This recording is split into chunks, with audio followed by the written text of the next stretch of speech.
All right, we are live. Incredible greetings. It is raining cats and dogs here.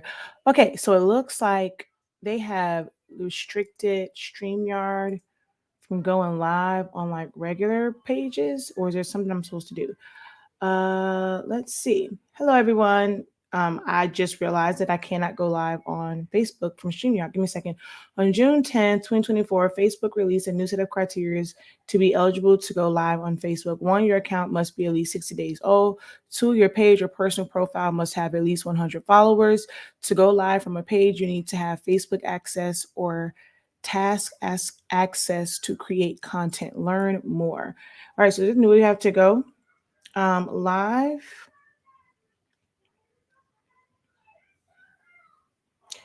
You can go live from a page or profile and invite your friends and followers to go live with you. Live videos can be shared to groups. Our policies for going live on Facebook are changing, aligned with industry standards to ensure live continues to be a helpful tool. Starting on June 10th, your account must meet these requirements. My account is definitely more than 60 days old. Alrighty.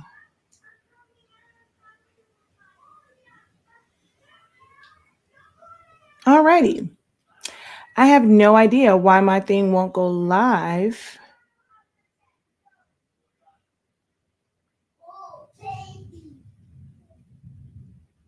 Excuse me?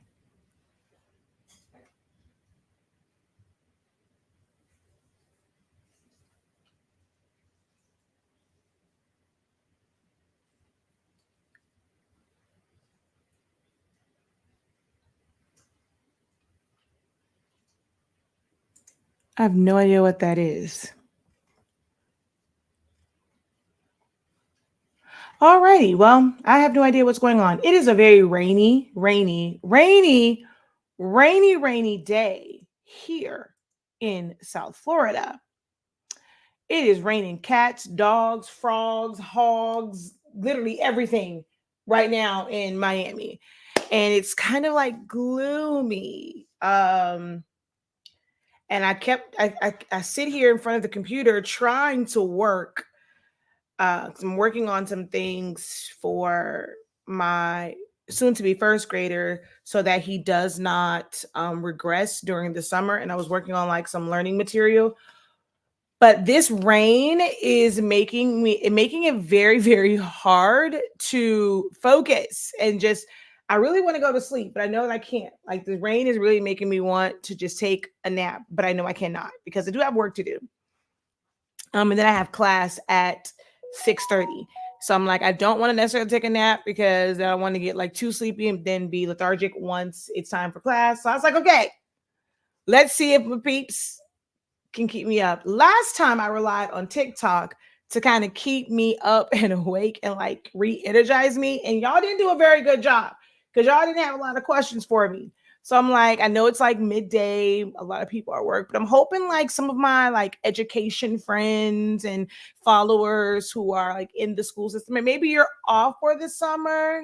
And now it's your time to like elevate your skills and when you could not jump on live videos when school was in. I think that's probably more like the crowd that I'll probably get those who couldn't before, but now you can.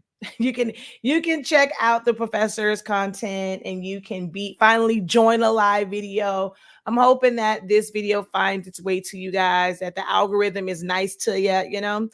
But yeah, so we're going. Yeah, you can't see me. I know you can't see me. I don't have the camera on me. You're going to see just the screen. It's on our website, so you should see the website screen going back and forth. But yes, you won't be able to see my face, which I mean, right now, faceless content. I'm doing very big air quotes right now.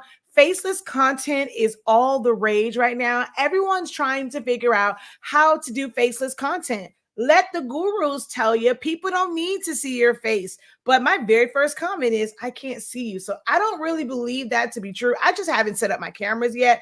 I like being like on camera, but the new thing now is faceless content. And they're saying that, you don't have to be on camera. People will still watch and they'll do X, Y, and Z. So we'll see how this goes. When you guys don't get to see me, just kind of like really looking at my screen and stuff like that. So Let's see. But I see your question there. Graphics digital. Let me get through this introduction, and I will definitely answer that for you. And any questions that you guys have, I am definitely you know, more than happy to answer the questions that you guys have as creators and crafters and business owners and so much more. All right. So my name is Shakia Lavelle. I'm known in the creative industry as Shakia the Professor. My company is HSINK365. We are the home of the Honestly Speaking brand of products. We carry the absolute best sublimation paper and ink. Our ink is 140 milliliters. And let me change my disclosure on here before they suppress me before I even get started. 140 milliliters. We have sublimation ink and pigment ink. So you get more bang for your buck. Our sublimation paper allows you to sublimate as low as 365 degrees, as fast as 30 seconds. No butcher paper required. You're able to use less ink and still get full color, full saturation. So definitely check that out in our TikTok shop or on our website, HSINK365. All right. I have been teaching online and sharing my knowledge and expertise. As you guys, as they like to say, I have been opening the gates to information, not gatekeeping. Again, there's another big air quote with that, for about 10 years now. Oh Lord, I thought something spilled in the kitchen because the kids are home. But I have been doing that for about 10 years now, via live videos, pre-recorded videos, and things of that nature. Okay, I know I heard something spill. Okay, but you got to give me a second to get it up. Yeah, go get it. Go pick it up. I knew I heard something fall. I'm like, what the heck? But anywho, sorry, I told y'all it's gonna be professor and mommy all at the same time.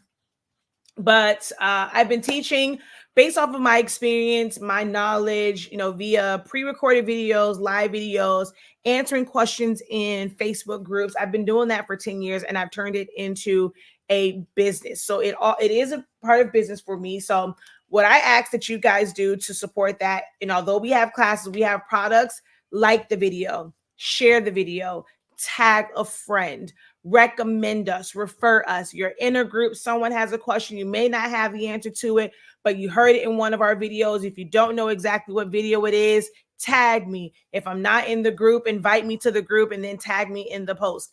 That is a way I can take it from there. Like, I really can take it from there. I don't, it's cool, y'all advocate for me and say, hey, Shakia is awesome, but I can take it from there. But just, give us a like, share it out, recommend us, tag a friend, and things like that. That really helps. Just with brand awareness, which is the same thing that you're going to want people to do for you. So if you're into this for, business, you're going to need others to recommend you. You're going to need you're going to need word of mouth about your endeavors as well. And you can, can be like, reciprocation, to where, hey, you do it for someone else can do it for you. I do these live videos because I enjoy them. I love being live and answering questions in real time. Coaches and consultants have said that it will hurt my business more than it will help, because people will want too much of the free information and not be willing to enroll in classes and things of that nature. And I'm willing to roll the dice because this is also like just what I love to do. This right now is kind of like work for me, but not quite, because I genuinely love what I do. When it comes to sharing information. So I do these live videos. I invite you guys to ask your questions. I have experience in just about everything that you can think of that will come up in your creative, your custom, your craft business journey, from beginning to running a full-fledged, full-time business. I think I've pretty much hit all of the major points, like major things when it comes to that. And I've experienced a lot of things. I kind of ran down, like Eric said, I ran down my resume a little bit earlier. If you don't know who I am and you would like to hear that resume, I can always go through it again, but try not to. But some people say it comes off a little cocky, so we'll see. But I'm here to help you guys. I'm here to answer your questions, whether it's on designing, if it's on printers, if it's on business, if it's on websites. If you just want my perspective, you want my thoughts on something, and do know that you're going to get my honest thoughts as like how it is honest to me, like my perspective on it. I usually don't hold back. I'm very, very I'm very honest, in my interpretation of things based off of my experience. So know that when you're saying, hey, what do you think of X, Y, and Z? It is what I think. Now, others may have a different opinion about it, and that is perfectly okay. We're not all the same. But when you ask me, be prepared for me to be very raw and honest about it, because it's just how I am. All right. So with that, welcome in. I don't bite. I promise you I don't. Even when I'm in my moments of kind of like I'm not going to call them rants, but when I'm being very passionate, there we go, about a topic, know that it is all in love. And I want to give you like a full scope of what to expect when it comes to different things. Everything isn't sunshine and rainbows. Some of these processes, take time to learn them. I know when it comes to crafting, people tend to think that everything in crafting should just come easy. And it's, it's not rocket science. You shouldn't have to go to school to do this. But there are people who actually go to school to do what you guys, like what we do. It's on a slightly different level, but these are skills that are taught in schools. What we're doing, everything is not done, and just learn and just out there on the YouTube platform via other creators. But with that, the floor is open. I welcome your question. I am here to help however I can. However, my nearly 3 decades of experience within these industries can help you. I am here to provide light and insight. All right. So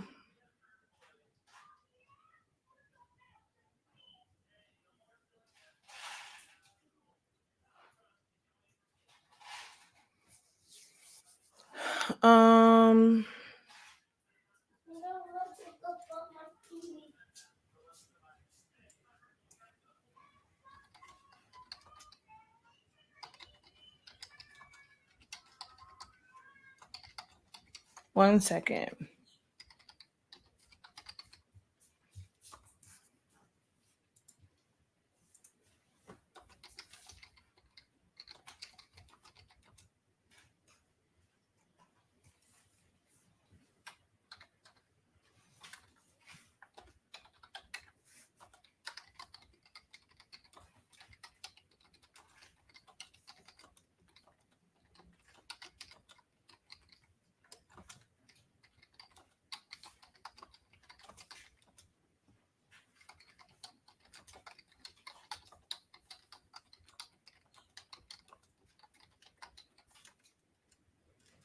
All right. So now I was answering a question about the 7020. How many of you guys invested in like the Workforce 7820, 7840, 7310 printers?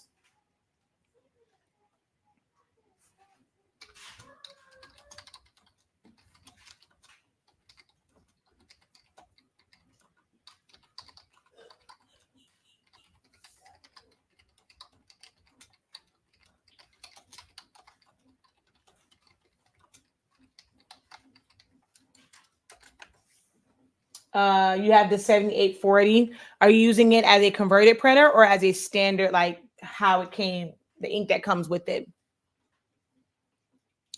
Hello, incredible greetings. I am incredible. It's a little gloomy here. It's been storming. We have like some bouts of like heavy rain, and then it just kind of sprinkles a little bit. I think the dogs are miserable of like just being like in the house. They keep, just running, like just going around in circles. I think they want to go outside, but then you open the door, they're like, oh wait, it's raining, no thank you, they come back in. So it's very gloomy, and I think we're supposed to have a couple of days of this rain. There's like there's some type of tropical activity. It's not a tropical depression, but there is some activity. Please hold.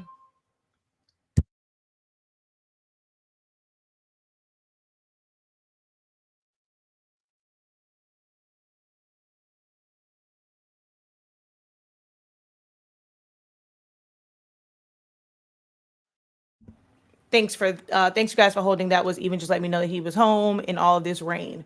All right, let's see.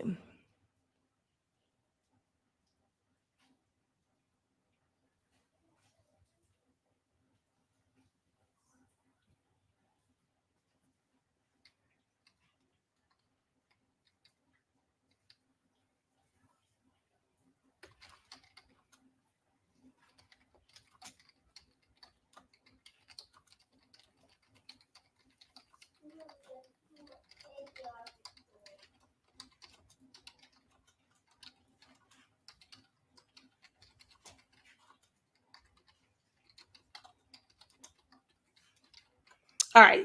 Yeah, those printers, the 7820, 7840, they can be a bit of a pain when it comes to the whole refillable situation. And that was what I was asking. Someone found us via our YouTube videos, and they had questions about the 7820. I mean, they have a 7840, and they said even the Epson cartridges were not reading in that particular print. They were getting an error message.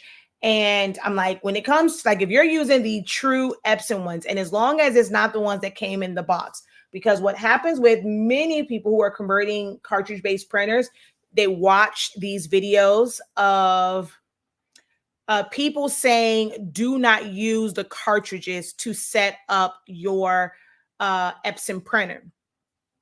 And, just go straight to the refillables.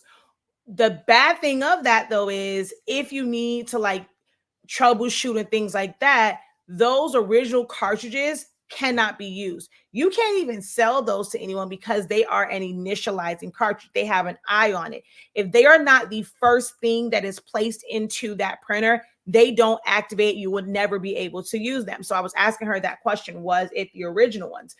You would have to buy brand new Epson cartridges to kind of test and see. And if the Epson cartridges, like true genuine Epson cartridges, are not working, then most likely the pins inside of the cartridge that reads like the chip, those are probably damaged or they have gone bad. Having to buy the chips is crazy, but I love the printer. 7310 and the 7710 for sub. Oh my gosh, please hold.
I am back. Sorry.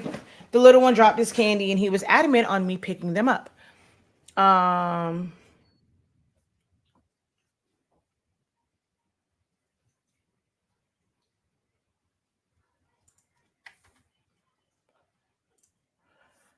okay, let's see.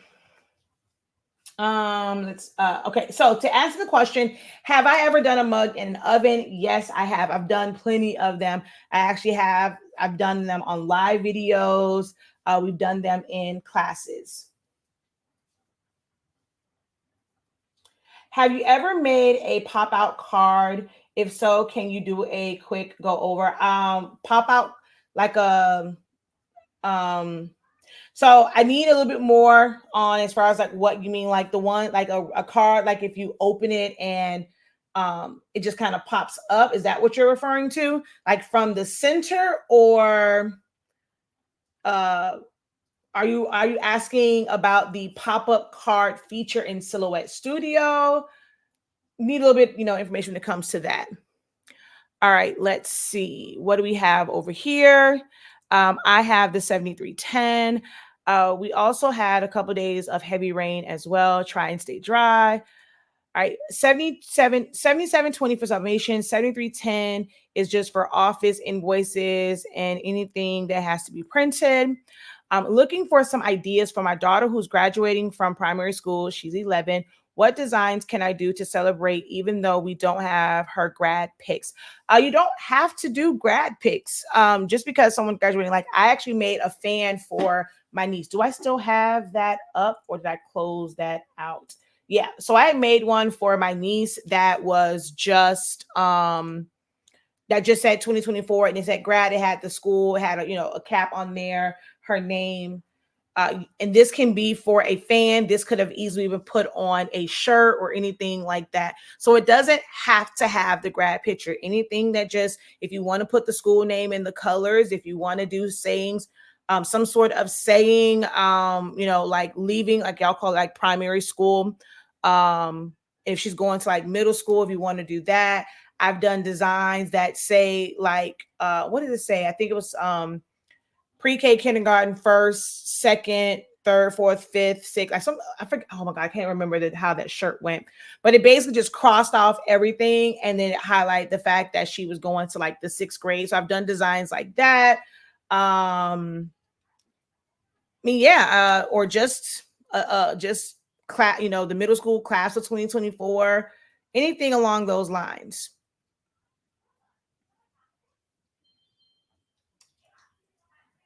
What is the temp and time you use for the mugs? So of course, all of our temps are 365. So either 365, between, if I'm using my convection oven, which is the smaller one, it doesn't have the ability to go to 365. So I normally use either 350 or 375. A lot of the time there's like the 375 range, but if you can do 365, 365. And for ceramic mugs, it actually takes about 8 to 10 minutes. Certain ovens, it may take 12 minutes. So you have to figure out what's going to be the best temp and time, like the best time, should I say, for yours. Now, if you're using a paper that's not, honestly speaking, I can't really say, because some papers you have to use 400 or close to that in order for it to release properly. But with, honestly speaking, sublimation paper, I'm normally around 365 for anywhere from 8 to 12 minutes, depending on the design. And if I'm trying to do like a full wrap and underneath the handle. But for the most part, 8 to 10 minutes is normally what I can do, and put it in an oven. In an oven, they do take a really long time. Let's see. Yes, the center, but what is that feature? I want to know. So I've never done one where you open it up and it just kind of like opens up from like the middle, and as I say, like it's like flowers and stuff like that. I've never really done it from the center. So I do have, that's the reason why I asked is I did do a video, which I'm going to try and find. I'm going to try and find that video. So we're going to go Silaholics Anonymous Pop. I'm just going to put pop card because I don't remember if I named it pop out or pop up. Let's see. Okay, so I called it punch out. So I did this one, and it's not necessarily like coming from the, but it's kind of like that effect, which it would be the same thing if you were doing a card like for the middle and you wanted it to open up. where you have to create breaks in the line. So I'm going to skip here. So here it is. You would search Silhouette Anonymous punch out. I'll probably add the keywords to pop out. And you see how this is kind of coming off of the card right here. It would be basically the same thing. So you can watch this tutorial on how to do that. But like over here, if I were to just do a new one, and let's say we had a 5x7.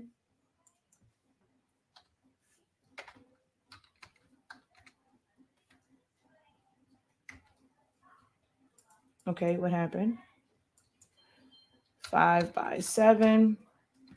I'm just going to duplicate that. And let's say we had a star.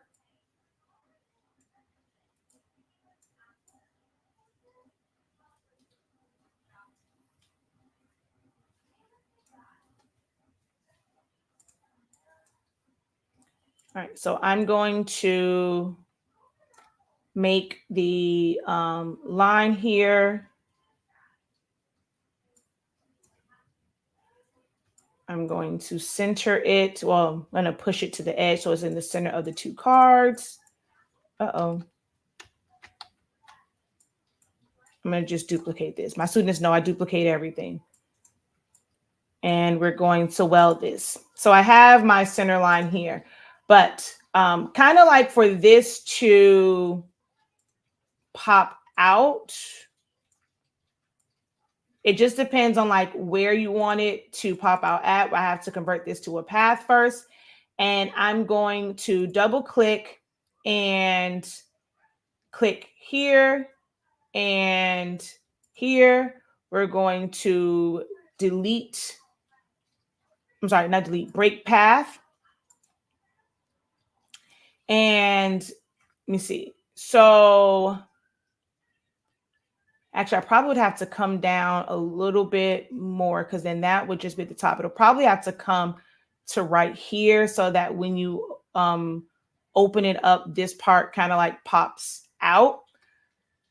So let me see. And I will probably need to do here and not those. So let's connect those back. Possibly here and here.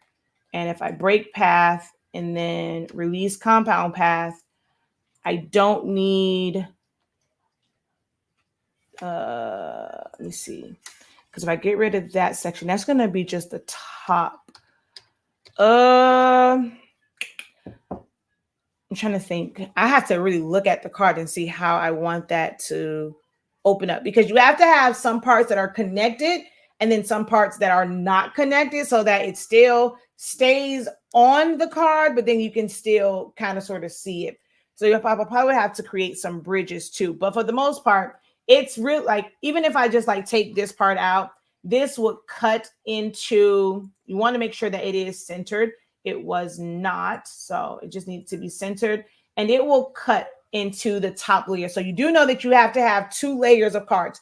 The top one will be the one that has the cut in it, and then the bottom one would be solid, so that when it lifts up, you still kind of have like a solid base. So when this opens up, so for this, it wouldn't have the bottom of the star, it would just be the top. Like, I would have to figure out, like, for the, if I wanted to be a star, I probably would have to do it at the tips and still have those connected. So for me, stuff like that, I normally make like a prototype and cut it by hand first and see where I need those cut lines to be at, and then I can create it. So I'm trying to just kind of do it on the fly, like visualizing it in my head. But Silhouette Studio does have a pop-up card, but what that does is it just create, like, there is one, I think, a way where you can do like letters, but for the most part, it's like creating the, like, you know, the little pop-up triangles, and then you'll put your item on top. So if I were to go to like my library and I go pop-up card, pop-up card. So it will create things like this one. the way that the Silhouette one is. So you would have this little pop out. So when you open it, and then you would put something in the middle. Okay, look, here's one right here. So I can kind of look at this one, and I'll show you like those breaks. So I'm going to just go ahead and merge this card in. And okay, so that's what I was missing, the dotted lines. So see, there is your dotted one. And if we ungroup, see, there is a break right here, right here, right here. And then the other ones are dotted so that it stays connected. So the V part would have had to be dotted lines, and then the rest would have been open in that star example. But this is a great way for you to kind of like visualize and see how they're set up. Purchase a file. In Silhouette Studio Design Store, there are a lot of files that are like that. And once you kind of analyze it, you'll be able to figure out like how you need to have that set up. But there is breaks. Like, so there's a crown that's just like this, and it's a full one. Like this would normally be a circle, but you would break those and have a dotted line so that it stays. So in my example, I would have needed it to be, oh, hold on. I got to this is why I normally duplicate, because now I got to undo back to where it was. And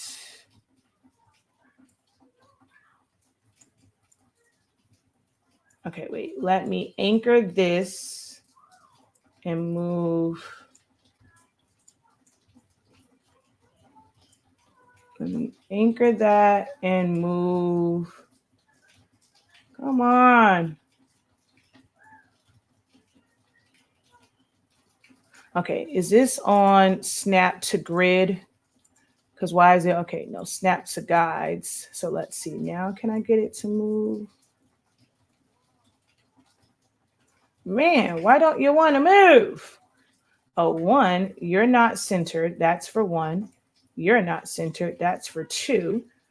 And now let's zoom out and see if we can't get the center part down here.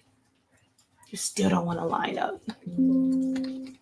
Okay, let's do it this way. Let's move our center of rotation.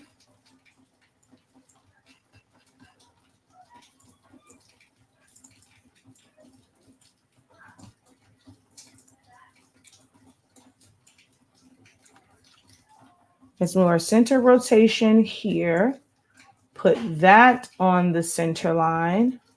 And see, yeah, see, this way worked better. And we're going to rotate that up. And so I would now do, I'm going to ungroup. This section would be a dashed line so that it stays connected. And then this part would basically pop out. So that's how I would end up doing that one. But they, like I said, they do have, if you have Designer Edition or above, I don't know if it's in the free version, but right here, this heart, it's a heart. It's a, what looks like two squares and a heart in the middle. It is a pop-up kind of creator.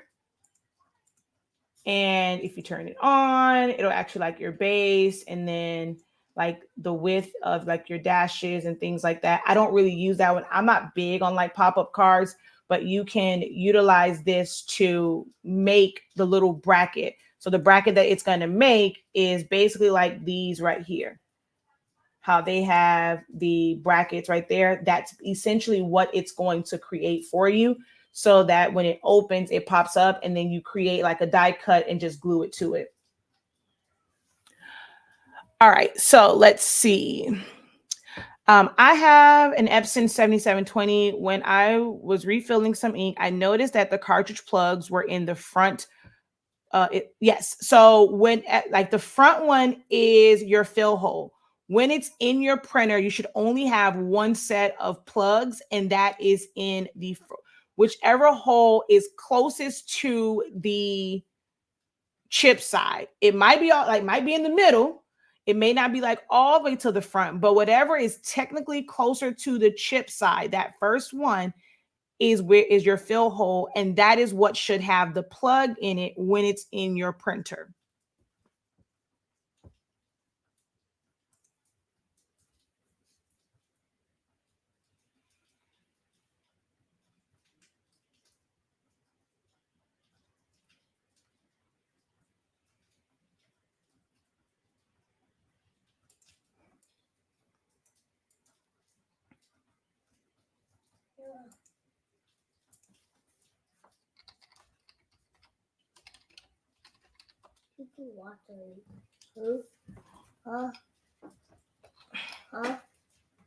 Why'd you put water in this? Okay, I put it into rainbow.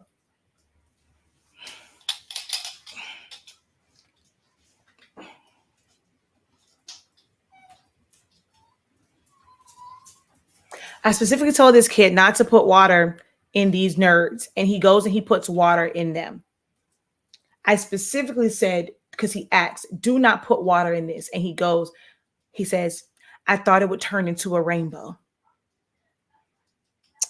Father, help me. Because 10 weeks, because he cannot go to summer school, it filled up really, really fast. And he's on a long wait list, which means my child's not going to get into summer school. 10 weeks, Father, Lord, my patience is going to really be tested for the next 10 weeks. Lord, have mercy on my soul. Pray for me, y'all. Pray for me. Okay?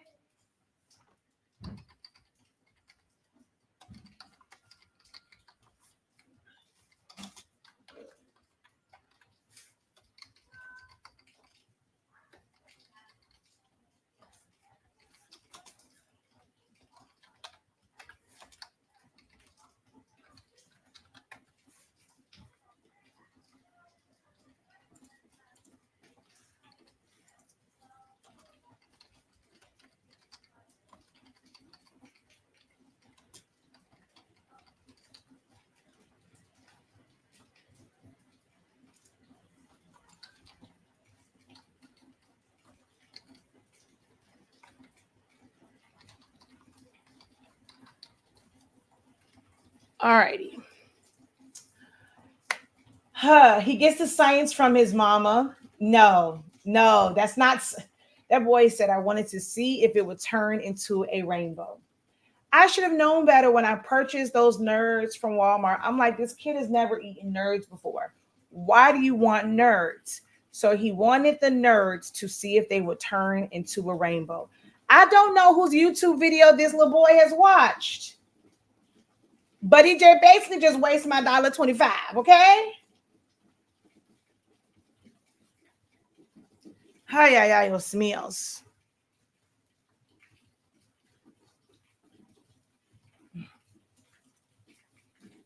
All right, let's see. All right. I don't know why Facebook won't allow me to go live from my regular page. I guess I have to share out this one. Because most people follow me on Shakia Lavelle and not the business page. Maybe this is Facebook telling me I need to push people more to like the business page. But questions are still, you're able to still ask questions. So keep those questions coming in.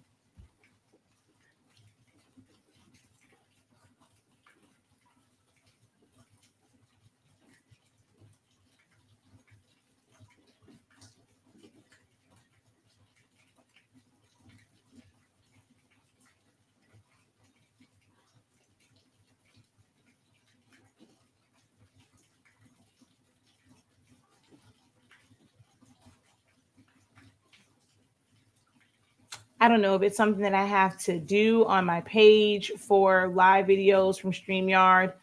I don't know, but I got to figure that out because that's normally how I go live on my pages.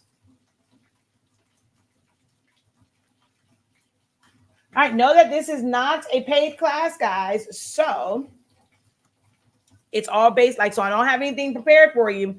It's a rainy day. It's gloomy. I was trying to take a break from work because I was getting sleepy at this desk with the sound of this rain. And I'm like, I need to actually hear the sound of my voice or something.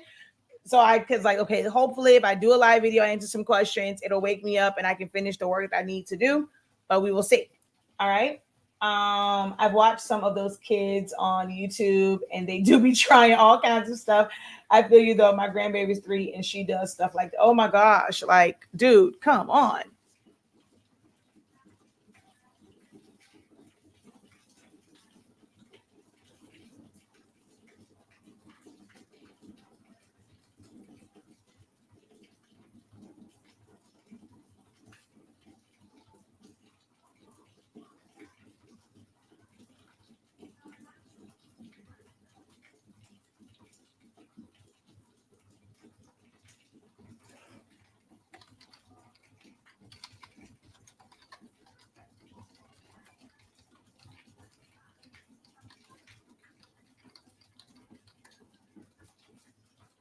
Okay, let's see.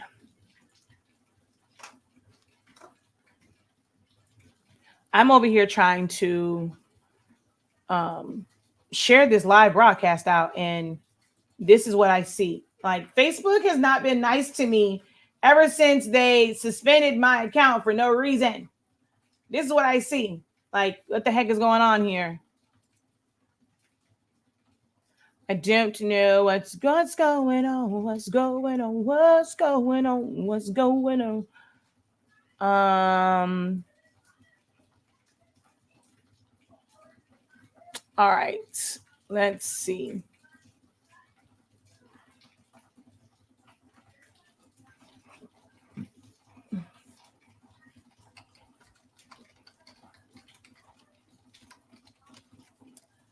I was on my good friend Eric's or the Blank Spot Live earlier, and there were so many questions on there. I need those people to come back. Concerning content creation, what would you say is the main points to follow and make a video? Ucha, obviously I am not the right person to ask, because if you were to look at my numbers, you know, I'm a little too honest. I don't do hats. So I would say, like, for me, I'm just going to remain true to myself, even if I don't reach the numbers that I feel like I need to reach. If you're going to do content creation and you want to be able to reach the masses, now you have to also decide, are you doing content creation because you just want views? You want to be able to hit, like, you know, whatever like follower count that you have to reach in order to potentially monetize it, and you're not really like looking to get, like, it's not really for clients and things of that nature. It is simply for views and to make money off of the actual content itself and not what you're doing in that video. So those are two different things. I use my platforms for awareness, you know, in hopes that I reach people who want our products, our sublimation paper, our sublimation ink, who desire to have classes that are structured, that are taught in a way that's going to be easy for you to understand. So I'm always just kind of doing videos. Maybe I'll now answer different things. When I will say how I started. I would never, ever, ever recommend that someone starts the way that I did. So I started my journey into content creation because I was a stay-at-home mom to a 3-year-old, and I got sick and tired of looking at the face of a 3-year-old and talking to a 3-year-old. I wanted to be able to communicate with adults. So for me, my content creation came from the lonely stay-at-home housewife, you know, and it made it to where I overshared, and, you know, I was doing a lot of stuff. In the moment I turned it into a business, people didn't like that. And it's making it kind of difficult to push people towards the, like, what is my moneymaker now? Like, if the craft world could have their way, they would want me to still do everything that I was doing, be full-time in making customs, doing party favors, yet showing them and teaching them every step of the way. And that is like, they are two different jobs. I really, really prepare for my classes. I don't have somebody else doing the work. I'm not paying somebody else to create templates, create files, create classes, create thumbnails, create these different things. And then I'm just being the face. Like, I'm not doing that. Like, I'm literally doing, like, the person that you're learning from is the person who's actually doing the thing and who can actually go and show and train and things of that nature. So I couldn't continue to do my orders, because when I'm doing those, like how busy I was, I can't think to always pick up a camera because I'm on a time crunch. So I decided to do that. Like, that's my side hustle. Doing customs now is my side hustle. I still do it. It's just a side hustle. And teaching and promoting our product is my main thing. Like that's my main boo. So if you're going to do content creation, you have to be very, very, very, very clear on the direction that you're wanting to go in, because it is a very thin line between just doing content to promote your company, your business, and what it is you do. Like, using content creation as nothing more than a commercial.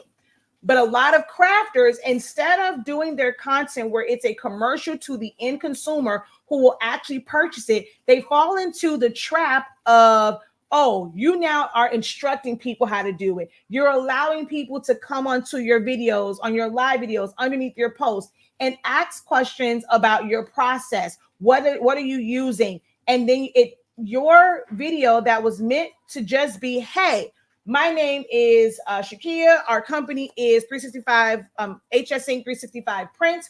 We provide these services. If you're interested in these services, you can contact us at da da da da. These are some of the things that we have created. That is how those who are using it for their business, you should be utilizing your content that way. This is what we do. These are the results. These are some happy clients. Da da da da. The moment you go and you start answering questions, what paper did you use? What and it's not in a craft group type setting or in an environment that's for that. You start answering those, you slowly creep into, now you're doing tutorials. Now, instead of doing content that's talking to your actual audience, you're just feeding people who are not feeding you back. Like they're not contributing to your bottom line. They don't want to send a star. If it's on TikTok, they're not going to send a gift. They just want to take, because they don't want to pay for information and knowledge. So since somebody else has already figured out, or it looks like you have figured out, well, help me figure it out too. Crafters have this mentality that they all have to stick together and we all have to help everyone be better. It's enough money out there for everyone. It is. And my money maker is teaching. Like if that's what you desire. I'm not just saying me, for anyone that desires to actually teach, if your money maker is teaching, then hey, you said there's enough money for everybody. So pay me for this information for you to go make money off of it, because I didn't work to get all this. I didn't go through trial and error. I didn't go through like garbage pans and garbage pails full of paper and trial and error just for you to get it the easy way. Like I did not do that. So be very, very mindful of how you're putting that information out there. If you're doing it, okay, so I see here, I want to bring awareness to my brand, my business, my creations in sublimation. So your content should be just that. Look at commercials, right? When you look at a commercial, what are they doing? They're showing the finished product. They're talking about the features of it. They're not talking about how it's made, unless it's like this whole like montage of like, the process for making a car, and they're showing you on the big machinery and it's dipping, but they're not doing an instruction and talking about, hey, what's in this solution? You just see it kind of going through the motions. So if you would like to do this sped up version of like what you're doing and just then showing like the end product, and hey, this is the process that we go through, like educating your customers. This is what we go through to create X, Y, and Z. You don't have to give a breakdown of what type of shirt, what type of vinyl, what type of heat press, what type of paper, what type of adhesive. You just want to create it, like have a few of those. But other than that, once you have the finished one, if you finish it in enough time, sitting down, going and saying, hey, this is something that we can create, if it's something that's personalized, it's for a specific event. We create customized shirts, tumblers, mugs, for events. Here's an example of one of our latest orders. We can do the same for you. Just contact us. And that's really all it should be. That's all it should be. All this talk of like, no trust, so you have to give them behind the scenes and that's a bunch of bull. That's a bunch of bull. You're setting yourself up for people to take advantage of you and you to attract more crafters than people who are actually buy your shirts or your tumblers or whatever the thing is. Yes, I am. It would like by that Monday, I was able to access my Facebook again. But for some reason, it's not a Facebook jail thing. It's a StreamYard thing with Facebook, to where I can't connect to StreamYard on my Shakia Lavelle profile. It will let me connect from Silhouette Anonymous, but 365 Creative Academy, but not Shakia Lavelle. And that's where most people kind of know me from. So it's kind of weird.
All right, let's see.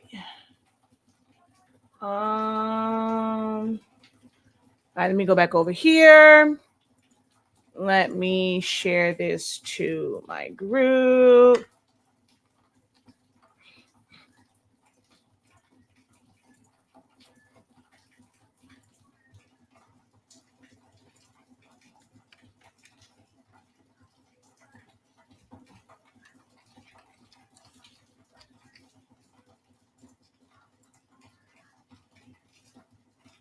Okay, that part is shared out.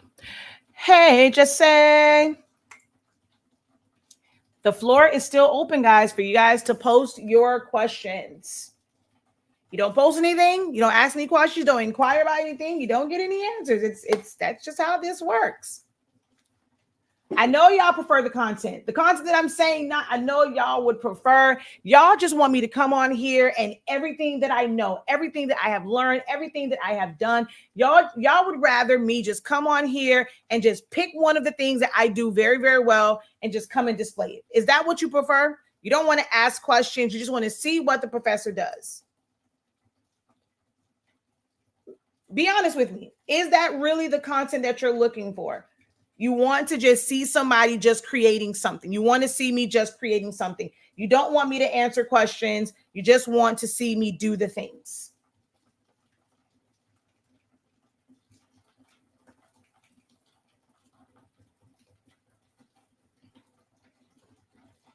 Hey, honey bun. How art thou? Incredible afternoon.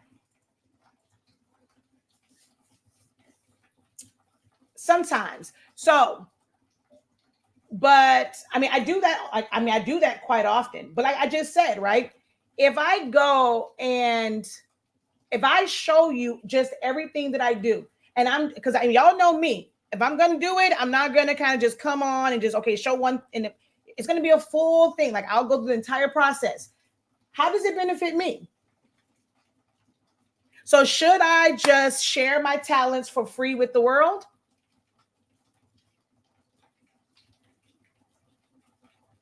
It sparks your creativity. So nobody else's content sparks your creativity where you can go and you can be inspired and then come and say, hey, professor, I saw this. What is your thoughts? Have you ever done this? Would you do it? So nobody else's content sparks your creativity. Now, I am not the person where I'm trying all these different things. Like I'm not a trend person. So technically the things that I do, you've seen me do 1,001 times. I'm going to make shirts. I'm going to make tumblers. I'm going to design something in Silhouette Studio. And the way that I design, I got to be honest, not a lot of my audience really is at that level. You can get there if you actually put in the work. But sometimes I'm designing, oh my God, you completely lost me. I don't know how you did this, that, and the third.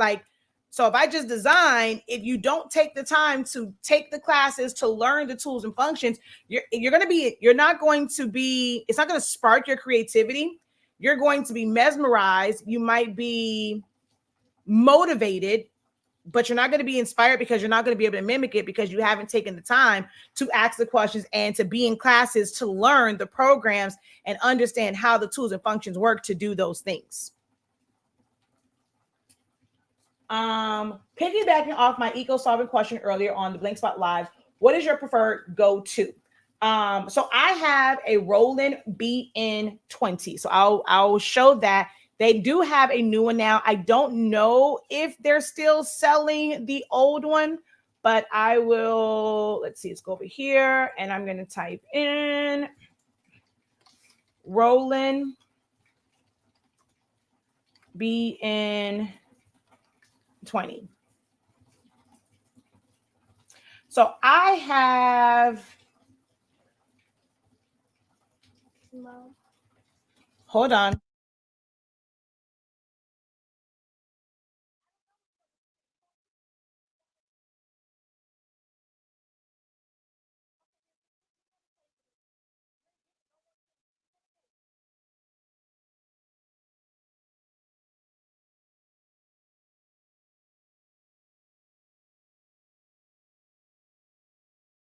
All right, there we go. That's what he's supposed to do the candy. I don't know, sir. Just leave it on the table because I'm not buying any more candy. I told him to put water in it. But I have the Roland BN20. They now have a BN220, which is this one right here.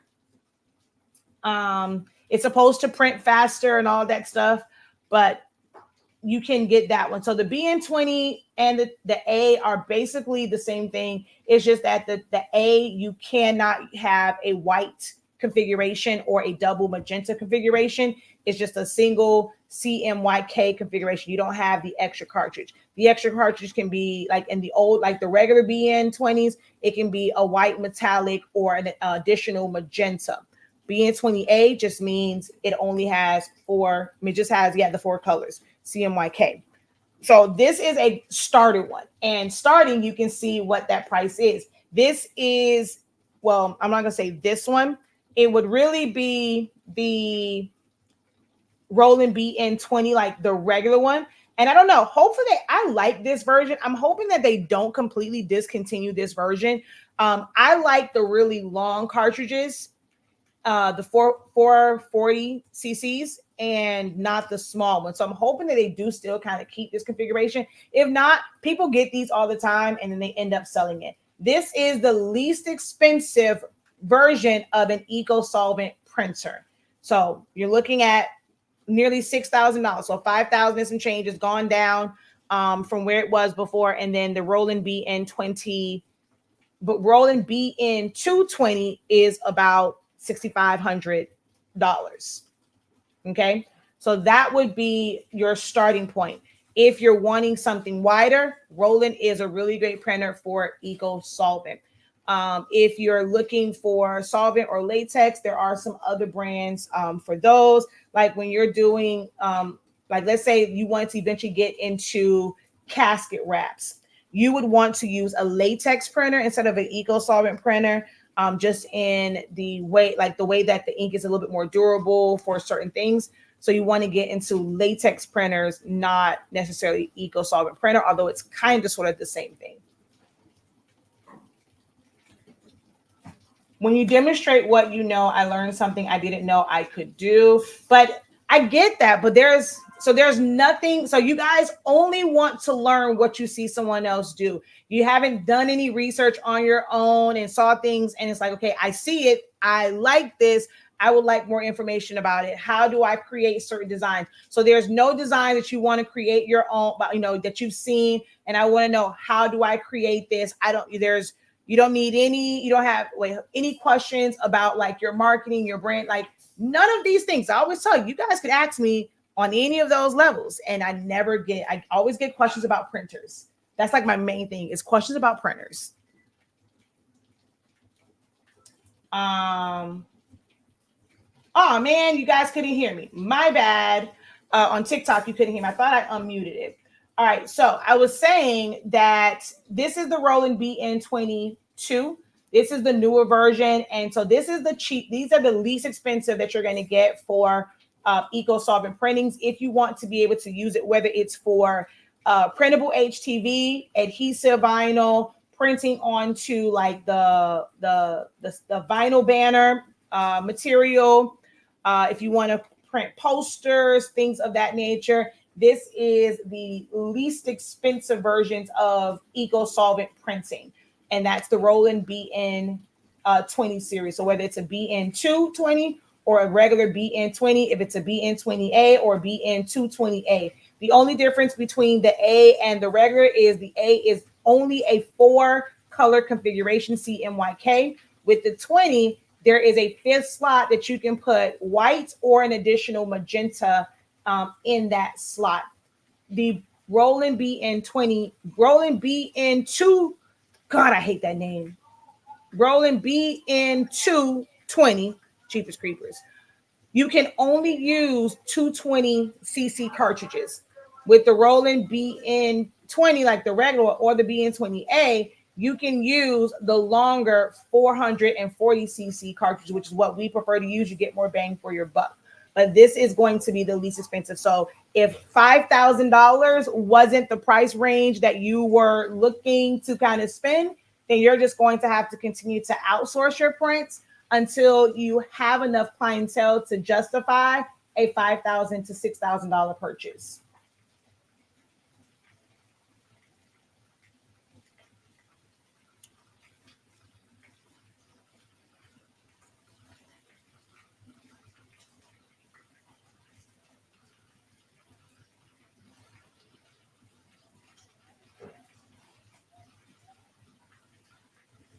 I mean, it is pouring. Can y'all hear the rain? It is like, I know there is a puddle at our back door.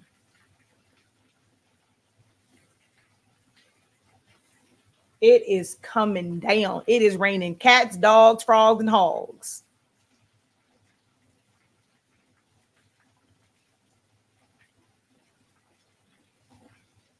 And see, it's making you sleepy. And that's what it was doing to me. I was like, no, I was at this desk. I was, look, I was losing power. I was losing energy fast. I was like so close to going to my bed. I'm like, I cannot go take a nap. I don't want to like wake up like right at class, or I end up sleeping past because I have the Photoshop class tonight. So I'm like, no, I have to stay up. I have to stay up. Like, nope, nope, nope, nope, nope. So let me go live real quick, and try and stay awake. And hopefully it just like gives me another burst of energy. I can go do some work and just be ready for the 6:30 class, because hunty, this is seem too much. Like it's that rain is coming down hard, and the harder it comes down, the sleepier I get.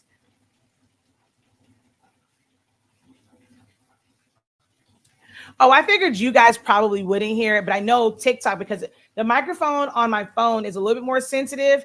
The microphone that you guys are on, it's a noise canceling one. It's my Elgato one. So sometimes it doesn't pick up a lot of sound around me, because I always ask my students, like, hey, do y'all hear them? Because when I'm in class and like the kids are being loud or even says something, I'm like, do y'all hear them? And they be like, no. So I'm always feeling like they can hear everything, but on this microphone, it's like a good, almost like podcast type mic, and it blocks out a lot of sound. But this cell phone, it picks up everything.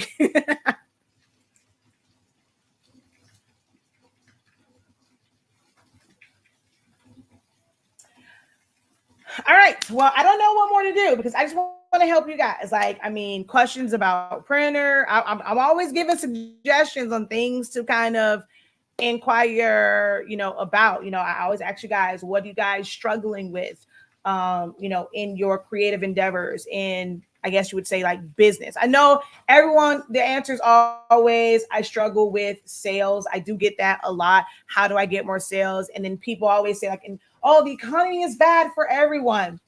I was riding around, well, not say riding around, but we were coming, where were we coming back from? I think it's when I took the kids to Target and I went to go buy my kaleidoscope. Because BB Judy, honey, or I'm sorry, like now her stuff even say, like, I think she has Judy dropping knowledge, but like Jessica, her marketing is top tier from way back in the day. Now I will say, I never really put a lot of stock into her miracle drops. Hey, that rhymed. Because they were basically the, what they call them, something like that, and they were like for us in these like little orange bottles, and it was something that was, I want to say, they said like it was like Haitian or Caribbean, something like that, and people would always have that. So I'm like, it wasn't anything like new to a lot of us here in South Florida, because there's a lot of Haitians and things like that that live here, and they were already using that type of oil. Is it Manovo? It's something that was in an orange bottle. So I think for her introducing it to others who did not know about this oil that they were using here, like, Haitians, some Jamaicans and stuff like that, like they didn't know about like this oil, to where she kind of, to me, put down the map. When I saw, I'm like, oh, that's just the same thing, like I've been buying. So I was never really into like her miracle drops, because we had that already. Like I had been using that before when I saw like what her ingredients was. But her business has grown so much, and her shampoo and conditioner, and then you have like the Debrat line and stuff like that. So I did go out yesterday and I got both hers and Taraji P. Henson. So my hair right now literally had like, I did it half and half. I did one half of my head, I shampooed it and conditioned it and put the leave-in conditioner from Kaleidoscope, and the other half is Taraji P. Henson. So I'm gonna spend the next like couple of months literally. It's gonna seem weird because I plan on cutting my hair again. So I'm not really worried about like how it kind of grows and like the texture is completely different. But for the next couple of months, I'm going to do, when I wash my hair, when it's wash day, I'm literally going to wash with two different shampoos, two different conditioners, two different leave-in conditioners. The only thing is I have to look for like what styling products Taraji P. Henson has. So I want to kind of do that. So right now my hair has two different products, in it. But I love her marketing. And it just drew me in. So I'm like, I gotta try this product. I have to try this product. So I love me some Judy. But anyway, when I was going out looking in our area, there's so many commercial buildings being like built up. And it just makes me think when I hear crafters or I hear small businesses say, oh, sales are down for everyone. The economy is so bad. People aren't spending money like that. Like the ones in major corporations has to know something that we don't. Because if that was the case, why would they continue to invest in building up new buildings to get new tenants in? So folks are spending money somewhere. I just feel like a lot of crafters don't know how to go and get that money. And it's a little bit of a lot of crafters think too highly of themselves and what their product is and whether or not it's a need versus a want and the value that people put on it. I think a lot of crafters came into this industry thinking that they can do the thing that they love. So it doesn't feel like work. I'm going to work less, but I'm going to become rich, and especially now with like the digital products and stuff like that. And it's, it's like, okay, well, I'm doing this thing. I want to charge a high amount for it because I had to buy all this equipment. I had to do all this. I had to do all this work. And I want to just charge a high amount. But people don't see that as a necessity. I forewarned a lot of you guys that senior year is really, really expensive. And the things that we create, the stoles, the cap toppers, the tumblers, the graduation boxes, the this, the that, unless like you were marketing to aunts, uncles, people like that whose money wasn't really tied up into senior year, trying to market to the grads and the parents, they were going to be last minute people because there's so many graduation requirements and senior requirements and money that they're spending out, these big prom send-offs, to where all of these little things for graduation, they were an afterthought. And it was like, okay, I'm going to come to you once I kind of see how my money looking. If my money not looking funny, then I'm going to go ahead and order it. But they're not a priority. And I saw so many people, like some people make really great money. Like, don't get me wrong. You can make a lot of great money doing it. But a lot of people had the last minute, or they were putting this stuff out super, super early. And they were getting discouraged about, okay, well, I see everybody else making all this stuff. Am I going to where are my graduation sales? Everybody keeps saying graduation is big, but I'm not getting the sales. I've been promoting since January. I told my students, I'm like, I do not start promoting until April, really like May, which is why I did my graduation. Masterclass in basically like April-ish, because for me, it doesn't pick up until May. And then at the last second in May, because we have graduations through next week, because like Broward and stuff, they have graduations through, well, no, not next week, through this week. So I'm like, you're gonna find that a lot of people, some people are like, oh, I want to put my stuff out there early. We're having flash flood warnings. They wanted to put their stuff out there early, and I'm like, okay, don't be discouraged though. Keep pushing until the end of grad season, because that's when a lot of people come. It's not that I don't think that there is you have some people who they're going to focus on the necessities. I just went to the grocery store and I'm trying to figure out how literally 6 bags. We probably had maybe 6 or 7 bags.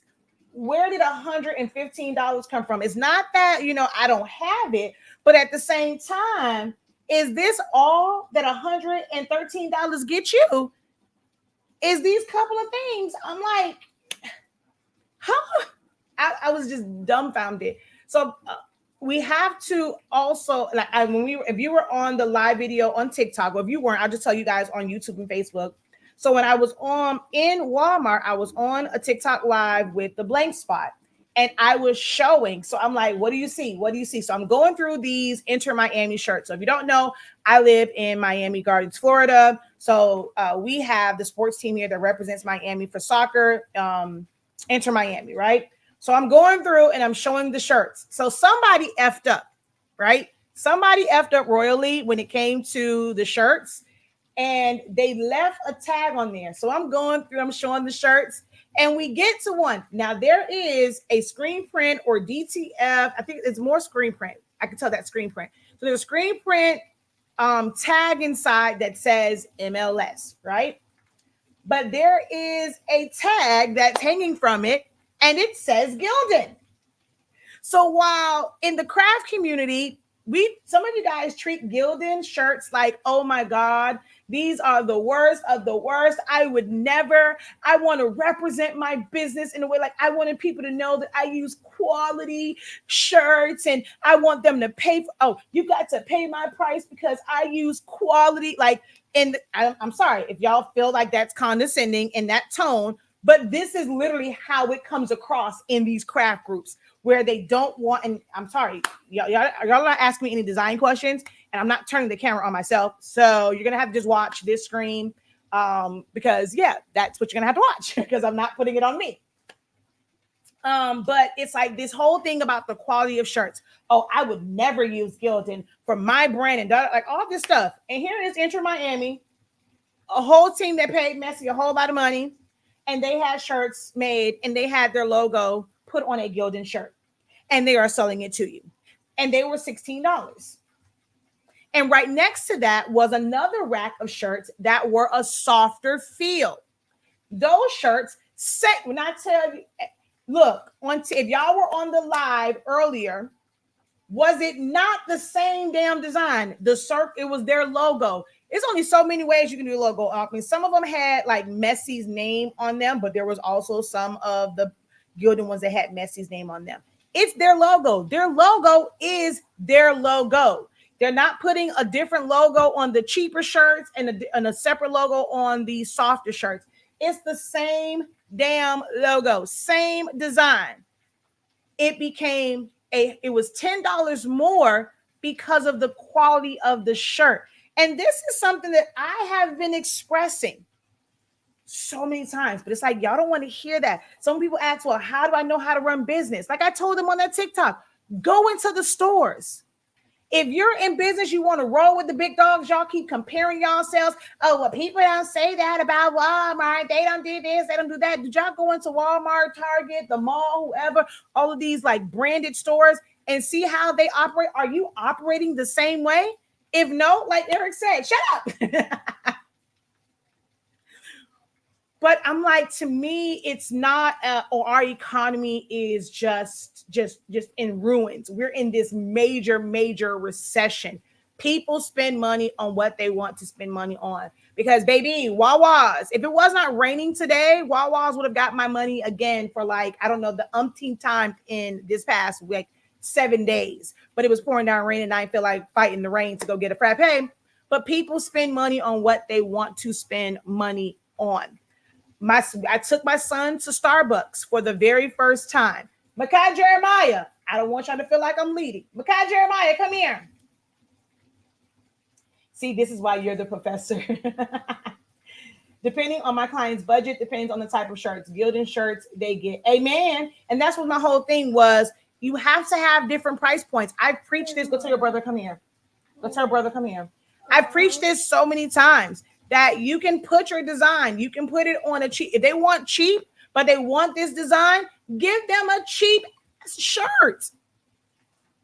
You don't have to have and be so, if it's not your brand, it's not like it's Nike creating like well, actually they do create a cheaper shirt, especially when it comes to polos. Yes, sir. Can you let me buy together? Okay, 1 second. Okay. Okay, so I'm telling them about me taking you to, because we MJ and I, and we only have like a week left because we're gonna lay off of the frappes. He and I have, we're gonna try and drop some weight during the summertime. But I took him to Starbucks for the very first time for a frappe. We normally get Wawas. Now people will say Starbucks is the it's top tier. It's the best. What was your thoughts when we went to Starbucks and got a frappe? It was disgusting. It was what? Disgusting. So when people are like, That's what you needed? huh, That's what you needed? huh, That's all you needed? yeah. I didn't want it to be leading. Like I wanted them to hear from your mouth that he said it was disgusting. But let Starbucks tell it, they have the best coffee. But people have different tastes. It wasn't about the price of it or anything like that. He's like, it had a weird aftertaste to it. It was absolutely disgusting. And some people say, oh, that's because you're used to the cheap. No, Starbucks is overrated and their coffee sucks. It has a weird aftertaste to it. I used to prefer McDonald's until I had Wawa's, and now I could never we'll do McDonald's if we have to, but I am definitely a Wawa's kind of girl. I love their coffee. But know that it's not to say that what you do is not worth something. It's not to say like there's somebody that's going to like how you design. There's someone that's going to like your price point. There's some people that's not going to like your price point. There's going to be some people who dislike your design. You're going to feel like you put all this work into it, and for their style, your style of designing just doesn't match that. It's not that there's something wrong with them. It's not that there's something wrong with you. It's just that you are not their preference. How you design is not their preference. The type of shirt you use is not their preference. The method that you use is not their preference. Does that mean that you go out and you completely change what you do, how you do it, how you design because of one or two people? Or now you're trying to rush to figure out how to appease to, like, you're trying to appeal to one person and switching up everything, and you eventually get to a point to where the thing that got you on the map, you're no longer doing those things. So some of your audience is going to fall off. Case in point, I love me some Tabitha Brown. Absolutely adore her. I love her content. I love, just her success story. But I am one of the original followers of Tabitha Brown. I've been in 3 of her homes. Been through Donna being cut off and just seeing the live videos when she comes and she's giving me recipes. She inspired me to, even consider, I'm not going to say being vegan, but including more meatless and plant-based items into our menu by watching her do her thing. She doesn't do that anymore. And as much as I just kind of love her content, I like her little motivational things. What made me fall in love with her was seeing those recipes. I love me some Tab and Chance. I watch it every week. Okay. But it's just not the same. Do I go looking for her content now? No, because to me, there's nothing new or exciting. It's now just her life, living her dream, which it's perfectly okay. Some people are inspired by that. But for what I started following you for, to me, it's okay to outgrow people. Even if you love what they do, it's okay to outgrow people. And I always follow her. If I see her on interview, I stop, I listen. I've heard her story 1,000,001 times. I know the story about the dimes and, them being in her bed, them being in the shower, and her I know all of these things. So I kind of, tune in. But do I go looking for her content? No, because her content has changed. Now it's things her life and her traveling, and, she'll kind of have the motivational. But that one part where I really wanted to see her still cooking and showing me different recipes, that doesn't exist. That doesn't exist anymore. So it's not that she's doing anything wrong. I'm just not her target audience. I am still a part of those who watch and support her, but I'm not her target audience. To me, her content now is more about motivation and just those positive words and, and just that Tabitha type way. It's meant to be inspirational that, hey, this is where I started from. I stayed persistent. So if you need that motivation of don't give up on your dreams, she wanted to become an actress. She wanted, for people to know her name, and it didn't come the way that she thought that it would. It doesn't mean, it's just that her messaging has changed and things like that. Still love her to pieces, but I am not her target audience. And that's the thing that I think a lot of creatives and crafters need to understand is you may desire to have the things that you make. You want it to be appealing to everyone and for everyone to love the things that you do, but you really do have a target audience. Those who are coming in contact, actually, let me say it this way. You can have, your target audience and your actual audience can be different.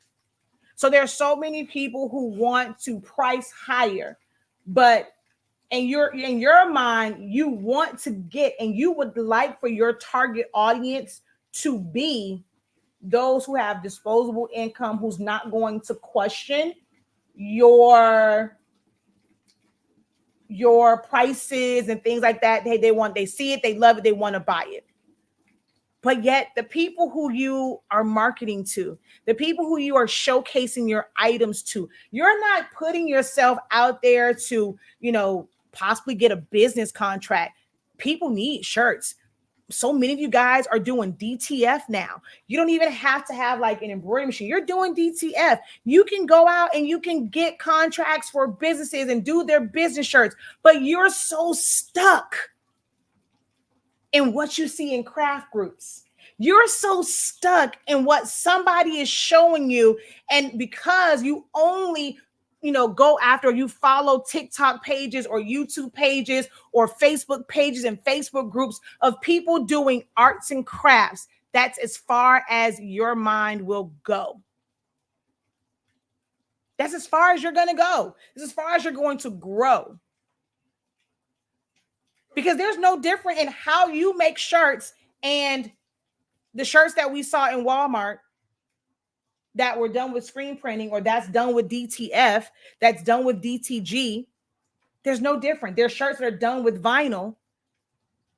But are you ever putting yourself in a position to where you can be in talks? Your company can be amongst those that they are considering for that bid, for that job. No, you want to be on social media. You want to play the popular sounds, and you want to get the people who are attracted to the popular sounds and things of that nature. You want just your friends and family to promote you to their friends and their coworkers who are probably just as broke or who is just as cheap or frugal as they are. You are not doing anything to get in front of the audience that you want. Without you knowing it, you are actually targeting the people that you're getting, the ones that are questioning your prices. Because you want to just, you want to be the t-shirt maker for the neighborhood, for the community. Yeah, she's more so pushing her own brand, and I do love I've supported. I have a lot of Tabitha Brown collection. Like, I'm waiting for the trail mix. I'm not a big fan of the popcorn. That pasta's pretty good, but our Targets never really have them. But I have her mittens. I have Sheena Cousin, the little spatula. I have a planner. I've supported some of her things, but it's just not the same. I love her, so I support her, but I miss her cooking as well. An important lesson we must learn is that everyone is not your customer, period. Yeah, you have to learn that. Everyone is not your customer, and it is okay. I'm not a fan of Starbucks, but the lemon pound. Oh, now see, yeah. Now they're snacks, like their cakes and stuff. I do like those. Love her seasonings. Every time I've tried to get them, I'm like, well, when they first came out, I couldn't get them. And then I got it one time, ended up spilling most of it. And after that, I couldn't really find it in our stores. Okay, so I didn't see this one. I'm doing words in a design, and I want to print the words with sublimation paper. It comes out with somewhat of a shadow that I did not create. What is the program I can fix it? So if it's printing with a shadow, but it's not on screen, it doesn't matter what program. I'm not even sure if you're still here because I'm just now seeing this comment. But it doesn't matter what program you use. If you are printing it out and it's coming with a shadow, that is going to be something with your printer or your print settings or even the paper that you are using. Nothing to do with the design. If you don't see it on screen, it's not there. So it's something else. If it's happening on every single print, it's something with the printer. Now, if it's only happening on a specific design, that one I would really have to kind of see the design to see how it's set up. Where was this design created? Was it something that you purchased or downloaded? Is it something that you created completely yourself?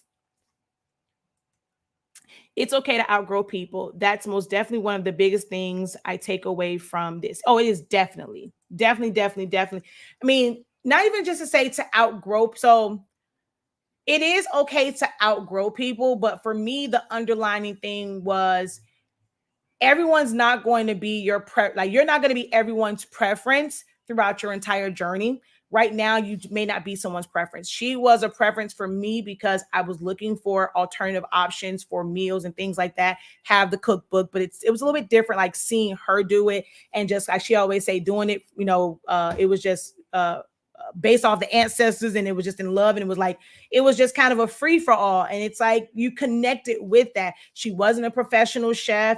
It was somebody who was a vegan. She was trying out some things. Hey, I want to be able to try this out too. Just for my family. That's how I got into like 4th of July. Instead of like a regular burger, I would grill me a mushroom, the mushroom cap, that barbecue mushroom. Oh my God, baby, she changed my life with that one. Putting carrots in my greens. Oh my God. That was a game changer. When she went to that restaurant and they had those slithers and those slices of carrots in the greens, my God, on today. Oh, that is so good. So it's those things. Like just saying, you may not be somebody's preference. And right now, her content is just not my preference where I seek her out.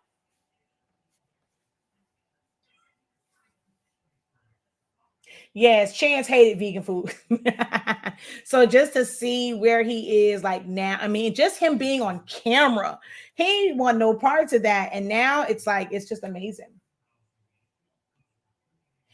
I don't really see it here. And that's the thing too. Not every store has all of the things. Because our Target here did not have a lot of the kaleidoscope, but luckily the Walmart did. But our Walmart also didn't have the kids collection. I didn't feel like going to Sally's Beauty, so I was like, yeah, I'm not going there. Probably the next time I go to CVS to get Zion Imani's medicine, I'll see if they have more of her kaleidoscope stuff at the CVS by us, but they didn't have a lot of it at the Target. And that's some things are just not everywhere. And I don't see her seasoning in the Walmarts by me all that often. The floor is still open for questions, guys. So that y'all not me, because I told y'all the camera's not going to come on me. This not a visual podcast, and it's on me. I always like to come on here. I want to be able to either go to the internet to show you something. If you have a question about how to find something, you're trying to, find a certain design or a image or whatever, or something within design programs. Hey, that's what's great for these lives that I'm doing. Because I'm not gonna lie, y'all, I'm enjoying not being on camera. I'm kind of digging the faceless content because I can be in my little flat twist, and I don't have to throw on a wig. I don't have to put on eyebrows. I don't have to, well, not say put on eyebrows. It sounds so weird. Like I don't have to finish off the tails because for some reason I have no tails to my eyebrows. I don't have to do that. Like I don't have to put on like clothes that match. I can still be in my pajamas, and I know for me, right? Like this way of me sharing information, it's not going to be a preference. I know for a fact that my numbers are going to drop because I'm not just sharing everything, right? Before, so many people are used to, oh, Shakia's going to show us everything. She's going to show us step by step, and they never truly supported. They did not share. They did not even like the video. They didn't leave a comment. They watched, from behind the scenes, never spoke up, but they are learning and their business is growing and thriving based off of the content that I'm putting out there. So they're not going to like, this way of me doing it now, to where I'm not just coming on and I'm showing every part of Silhouette. I'm showing every part of Canva, every part of Photoshop, and I'm doing it all for free. No. YouTube don't pay like that. Y'all might think it does. YouTube don't pay like that. You have no eyebrow tails either. Yeah, man, look. Yes, like we miss our 5-hour lives cleaning your craft room, getting nothing. Exactly. Like I had to stop doing those because I never really get anything done. So all right. Can you give tips on how to add text in text image? Wait. How to add text in text image? I'm a bit confused by the question. Can you give me just a little bit more context to that? Can you give tips on how to add text in text image? Ooh, yeah, I need a little bit more. I'm not quite understanding what it is that you're trying to like design. Text-based designs are my favorite, so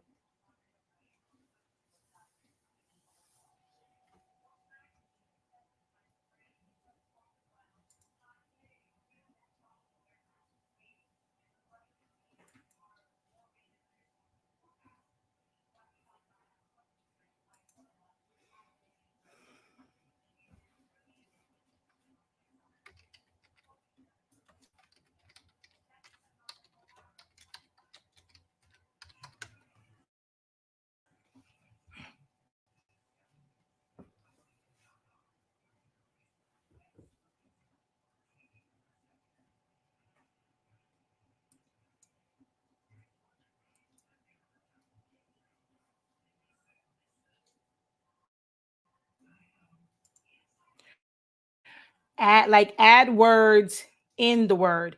Do you mean like where it looks almost like just like a paragraph, like inside? It just because it depends. There are some where, like, let's say you wanted song lyrics in the word love. That is something that you would need a program like Illustrator, one to where you can have the text connect. If not, you're going to end up typing it out yourself, like, and spacing it and doing all those different things. So it doesn't just continue to go in there. Like you have to type it out and get to the end point, start a new one, move around like the O and stuff like that. But a program like Illustrator will take the lyrics to a song and it's going to fill that in as much as it can, because if it's not long enough or if the words are too big and stuff like that. So it's like you have to play around with the size so that the lyrics fit towards the end. So that's one way. If it is where you just want like random words and like it doesn't have to follow a certain like pattern and stuff like that, it's just random words, then that is called word art or like a word cloud.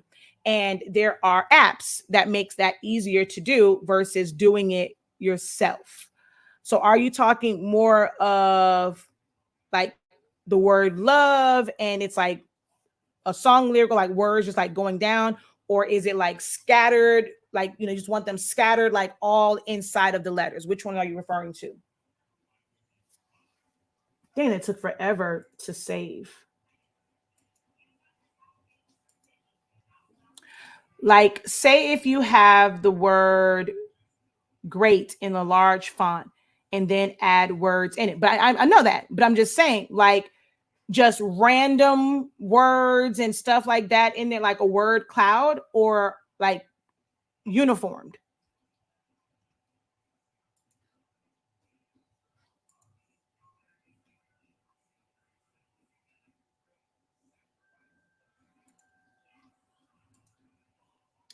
And I'll show you why I'm saying that. So I'm going to go back over here and I'm going to go wordart.com. So kind of like how this is, and you have all of these different like shapes, or how this is where it's a 5 and it has like all of these words in it. I would recommend an app like Word Cloud is going to make it easier. It's going to basically use AI, and it's just going to rearrange it in there for you. Now you can do this yourself, but you're going to take the words and you have to rotate them, shrink it, do all these different things, like duplicate them to get it to fit inside. This is an easier route where there is an application that will basically do it for you in a click of a button. I guess like a word cloud, like words that, yeah. So this, I would recommend just utilizing, using Word, um, like Word Art and like Word Cloud applications.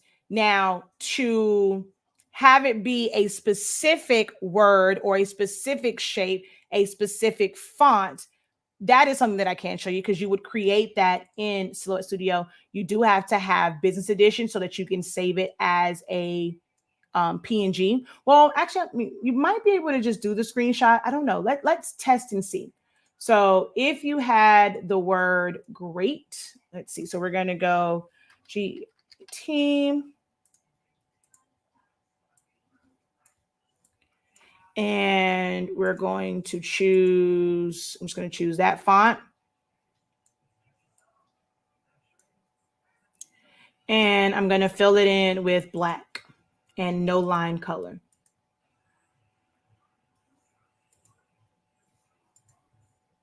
Uh-oh, hold on.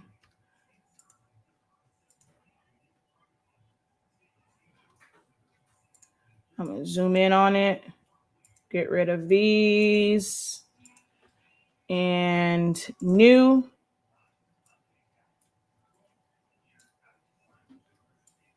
I'm going to save it.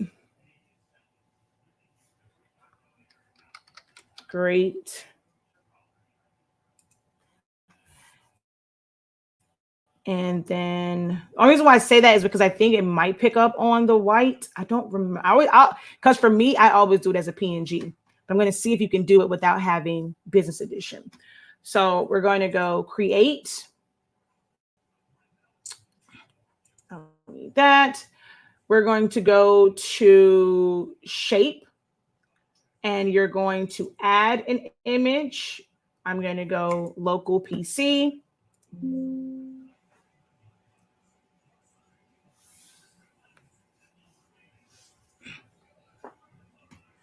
And look for the one that I just did.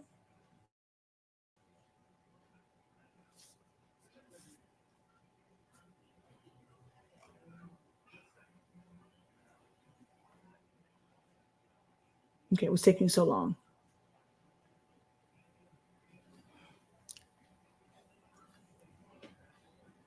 Oh, I have to move some of those videos off of my drive. My C drive is probably full because I haven't been using my laptop to record my classes, and I think those videos are taking up too much of my drive. I have to remove some of this stuff off my hard drive. Come on.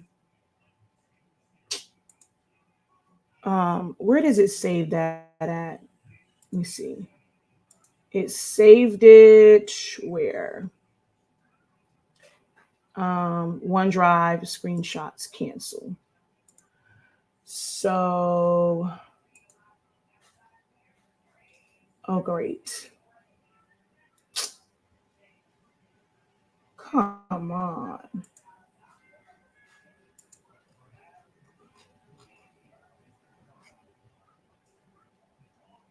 Okay, let's just do this. Go here. Okay, there it is. Now it wants to pop up. It's taking forever.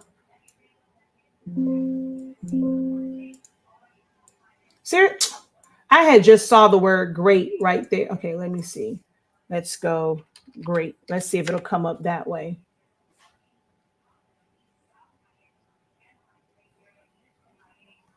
You gotta be freaking kidding me.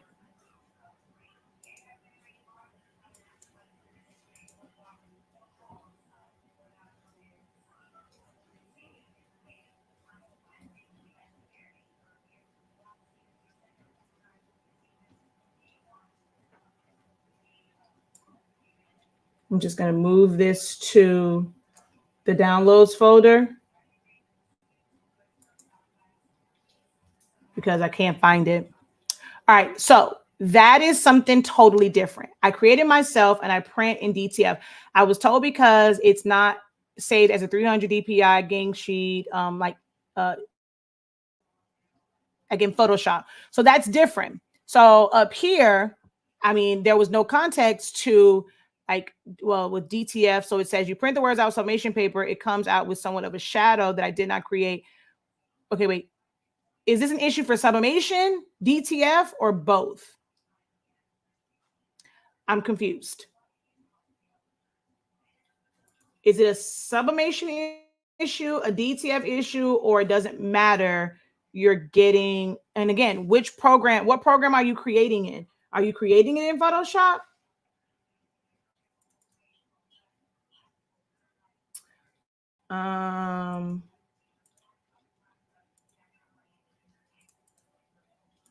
Okay, no, so I want that, and I'm gonna add, and I'm just gonna go visualize. Oh wait, I didn't put any words there.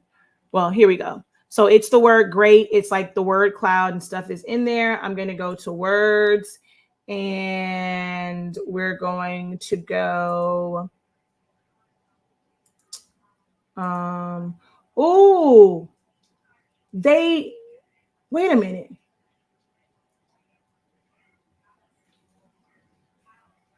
Okay, no, here's fonts. I have to say, wait, they no longer show it in the fonts. Okay, we're just gonna go to default. I'm gonna go to fonts. I'm gonna choose bangers. Let's do hold down control. We're gonna do doc. We're gonna do franchise, and I'm gonna go visualize. So that's it, kind of sort of like in there. And then if you go to style, you can choose the colors. So background color, if I make it red, oh no, I don't want that to be red. I want, hold on, make transparent. I want, or no, let's make that white for now. I want the color palette. There we go. So I'm going to do a color palette for that. The shape. I don't know why I can't get that to be. Okay, there it is. So I can make it darker or lighter. Color palette. So I can either make that all black, or I can come down to where it's just the shape. I don't really, my issue was I didn't really see the G that much. But so you can use this when you go to layout. It can be all horizontal. It can be all vertical. It can be a mixture. It can be random. You can change how many words, the density, all of that. So I would recommend, if you want it just to be a mashup of words inside of letters, that you create it. Hold on, sorry, I didn't realize it was at the bottom. That you created in Silhouette Studio, like the font that you want, the word that you want, the size that you want, how you want it to be arranged, and then take it into a program like word art. I do pay for mine because I always want the high resolution ones. You can do a one time, like the way the downloads work. If you do the same one, you download it like in all of the formats, it still counts as one download, but you can just do all HQ formats and that just counts as one download. And you can look up the cost for like the download. So I do pay for mine whenever I do this. Okay. I know it's not the paper because I use your paper. All right. So sublimation printing. Okay. So I will really, if you're in my Facebook group, I need to see what you're referring to. Like I need for you to post it because I'm not really visualizing what the issue is, because at first you said sublimation and then you mentioned DTF. So if it's DTF and you're getting the white around it, that's not necessarily a shadow. So if you're getting the white around it and you're using Silhouette Studio and you're saving as a PNG from Silhouette Studio, then that is the reason why you're getting that, like what some people say it's like a shadow, but you're getting that white around it. I do not recommend saving as a PNG from Silhouette Studio for DTF. This is why I have the video where I say save it as a PDF or portable document format file so that you don't have that white outline around it, if that's the shadow that you're referring to.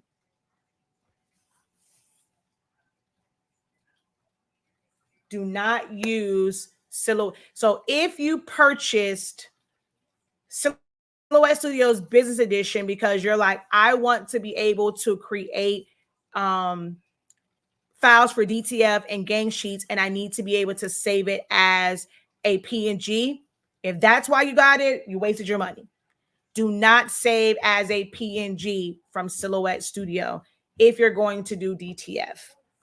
Save it as a PDF or portable document format is what it says on the drop down. I promise you, you can actually, unless they have like one where you upload the file, if you are emailing it to them and they get that PDF file, they can open it up in Photoshop and they can do everything. It's going to come in with the transparent background. I know when I tried to do, I think it was the PDF, and I tried to upload it to I Love It Customs, the upload system that they have for that, the PDF doesn't work very well. If I want to do a PDF for like to their company, I have to email it to them. So it just depends on if you're uploading it on their website or if you're emailing it to them. A PDF will be 300 DPI. When they open it, it'll be 300 DPI. It'll have a transparent background. They'll be able to do everything with it. If they just will simply not accept the PDF, save that PDF. You still have to pay. You're going to have to pay for Photoshop, or you're going to have to pay for Canva, because Canva, you cannot save a PNG with the transparent background without Pro. But Canva is like $12 or $13 a month. You can get Photoshop for just $10 a month and be able to take it in there, or you can do it for free with Photopea. You can do it that way as well. But you want to save it as a PDF. Open that PDF in either Photoshop, Photopea, Affinity Photo, Affinity Designer, Illustrator, Canva Pro, and then you can save it or export it as a PNG with a transparent background from those softwares. But never, ever, ever, ever save as a PNG for DTF from Silhouette Studio.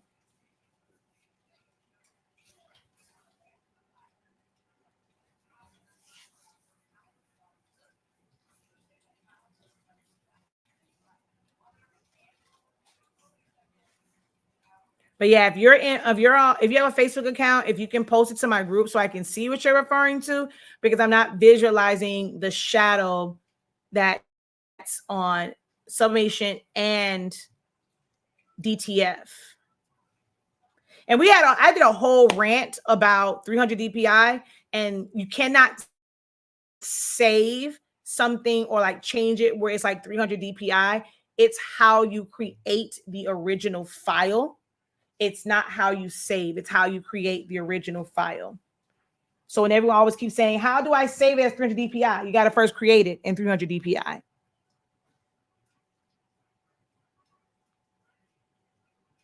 All right, so I'm gonna probably be on like no more than 20 minutes. That way I can take like an hour. I can go get something to eat before my Photoshop class. How many of you guys are interested in learning Photoshop? Have you, or you've had a desire at some point to learn Photoshop?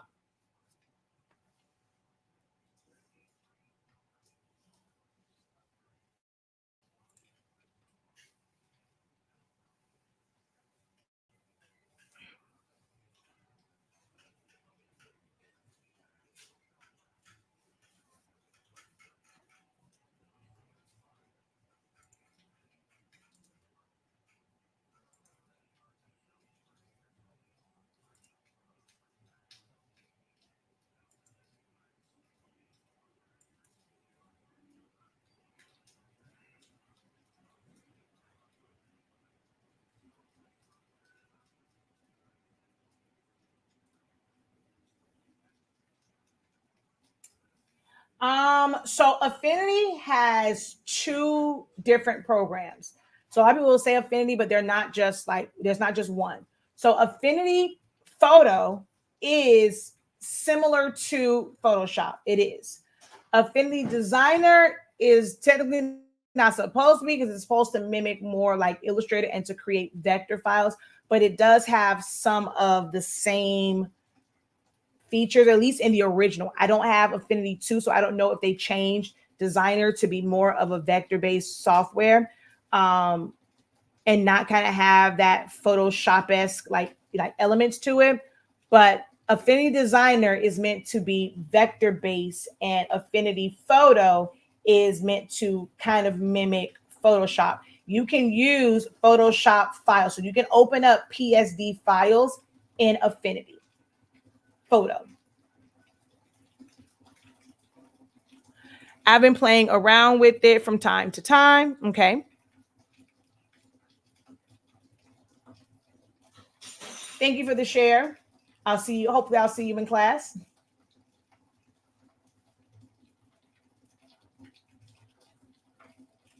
Oh, wait, what just happened?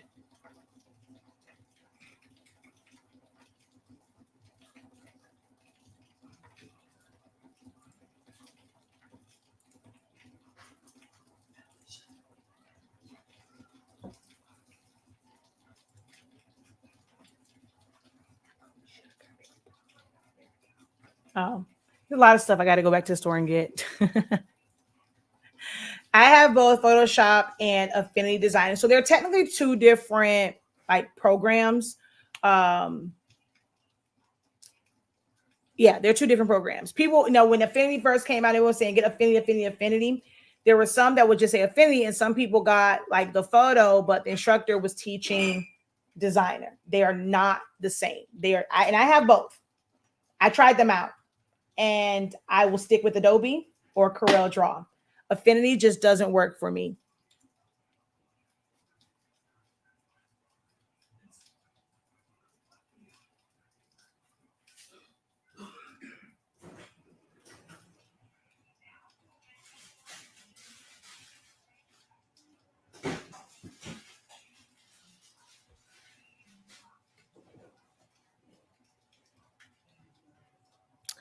I use the Affinity products, and they work for you.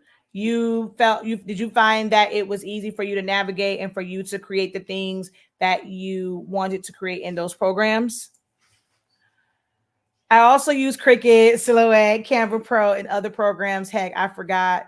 It was on my desktop. Yeah, my go-to is definitely Silhouette, Photoshop, Illustrator, and Canva.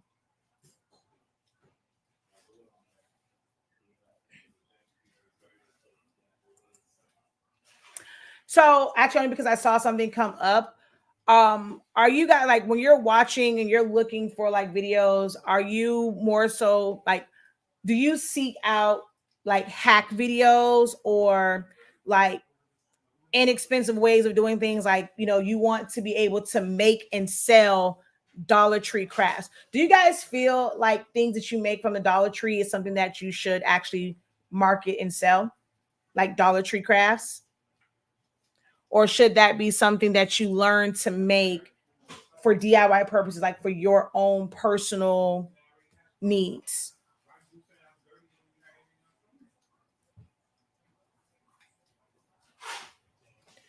I use Silhouette, Affinity, and Cricut.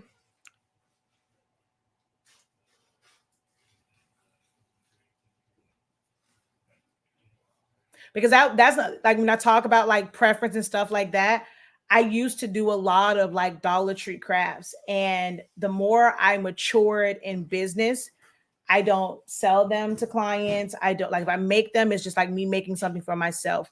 But I don't sell most of like these Dollar Tree like crafts and things. I ended up with way too many things that I never actually did. Like, they end up being just crafts for Zion Imani.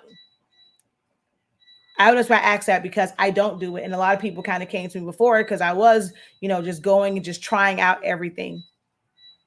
And I know some of you guys probably missed that content.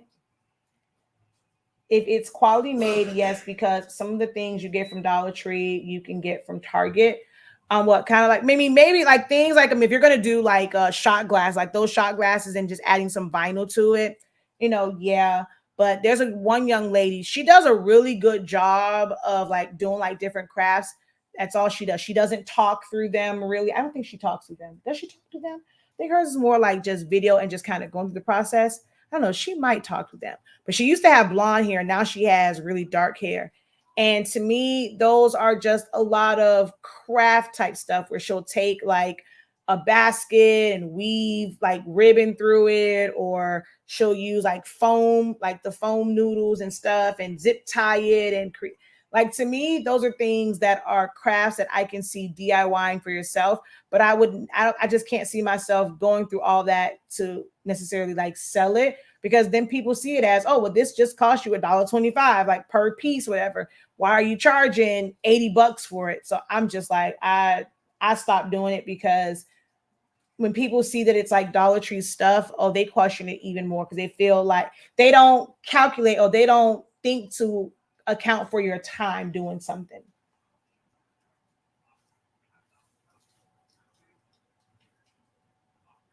If I'm doing wine glasses, I think it's fine. I only do it if asked, because Dollar Tree ain't $1 no more. I mean, it's only 25 cents more. Some people, well, for some things, I'm not gonna say that, but like for most of the things that people do the crafts with, I think most of them are like just like 25 cents more. But yeah, there's a lot of stuff in there now that's like, it's to me, it's not $1. It's still dollars, because like $3, $5. Although I did see something the other day, and I was like, wait a minute, when the hell they start having $7 stuff in Dollar Tree?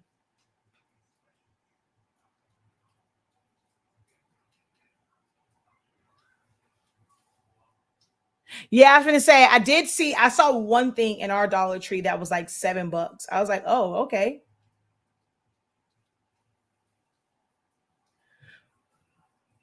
But I don't think, I mean, are those things that are like $7? I don't think that those are things that a lot of people use in their like Dollar Tree crafts. A lot of the Dollar Tree craft stuff is made with things that are just $1.25.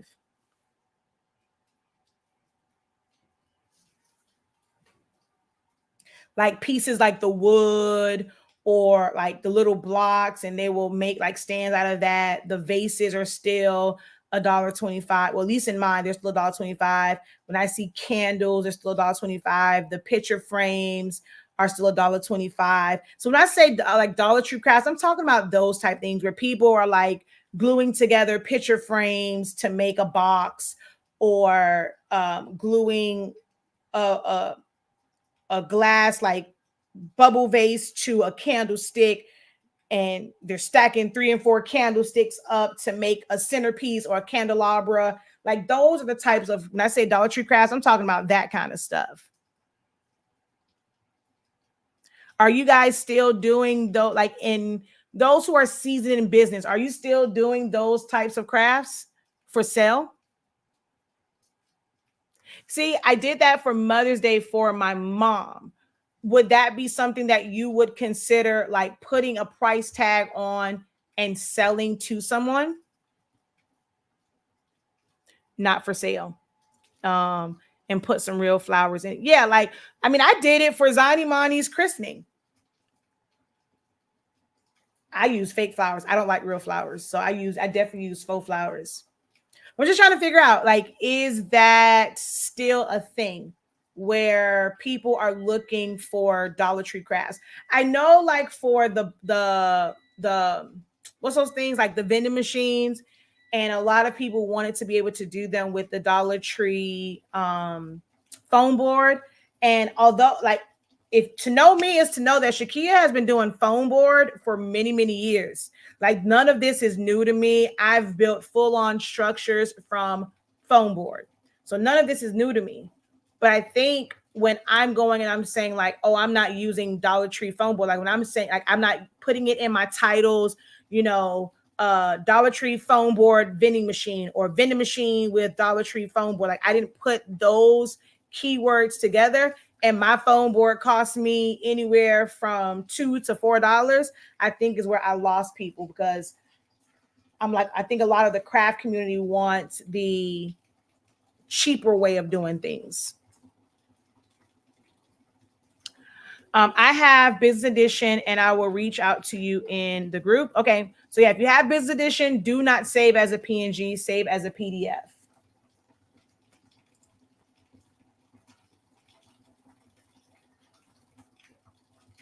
Oh, so you have your own DTF printer.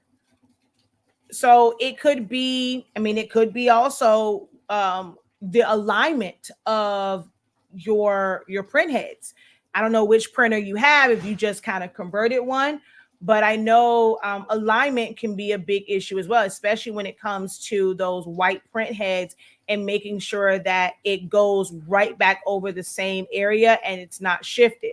So sometimes you have to move those things around. So I really would need to see what type of like shadow you're getting, because if it is like with your DTF one, if it is in fact because it's a shift, like then you'll have to go through the process to do an alignment or make adjustments within your RIP software.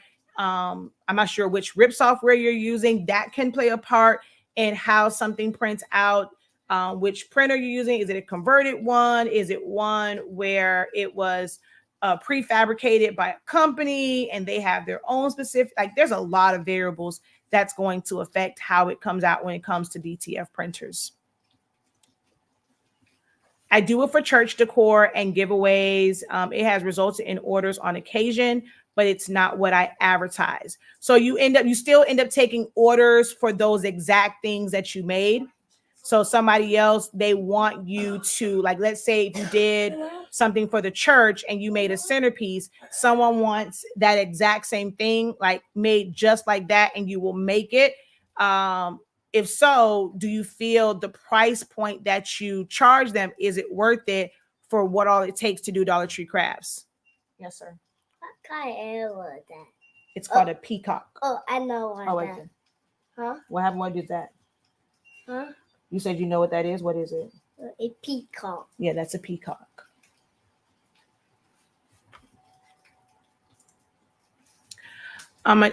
I did see that. I will go back and see it again. Maybe I missed something. Okay.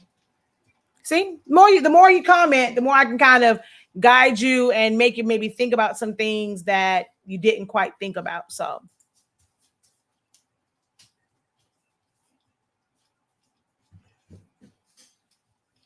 All right, 5 minutes left. If you have questions that are like relevant questions right now, we're just kind of chit-chatting. But if you have relevant questions, feel free to go ahead and post them. Like if you really need advice, you need an unanswered question answered, post it in the chat. We have about 5 minutes that I'm going to get off so that I can prep mentally for class and make sure I have all of my stuff, ready to go. Tonight, we are learning how to add patterns. We are working on smart objects and patterns, smart objects, and an intro to like utilizing, like removing. Oh no, we're doing changing colors. Like we're doing selections and changing the colors of like like let's say it was like somebody's shirt or things like that. We're working on those things today. That's what we're going over in the Photoshop class. Yes, it's not always worth the money to make it, but sometimes the happiness of the person makes up for it. Nah, I used to think that way. I definitely used to think that way until, you know, like I always regret that when for the happiness of somebody else, I'm risk, you know, I used to think that way before my heart attack because I realized for the happiness of others and it's not benefiting me any, I'm not sleeping. Like I still have someone that owes me some money. I will say this is why like do as I say, not as I do. I still have an invoice that's out there, and because I knew that I was going to be doing something, I did an order, and it took me a really, really long time. I still have not received my coins for that one. So I've had orders, you know, over the years that I have had to stay up well over 24 hours for to complete it, you know, all for the happiness of others. And it burned me. So that's why I said I used to feel that way. And then I realized that it wears you down and you end up having a heart attack at the age of 42.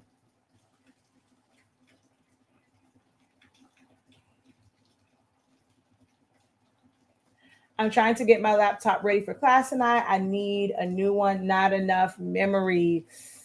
Is it memory or storage space? So is it your hard drive space, like storage wise, or is it true like your memory card is not sufficient?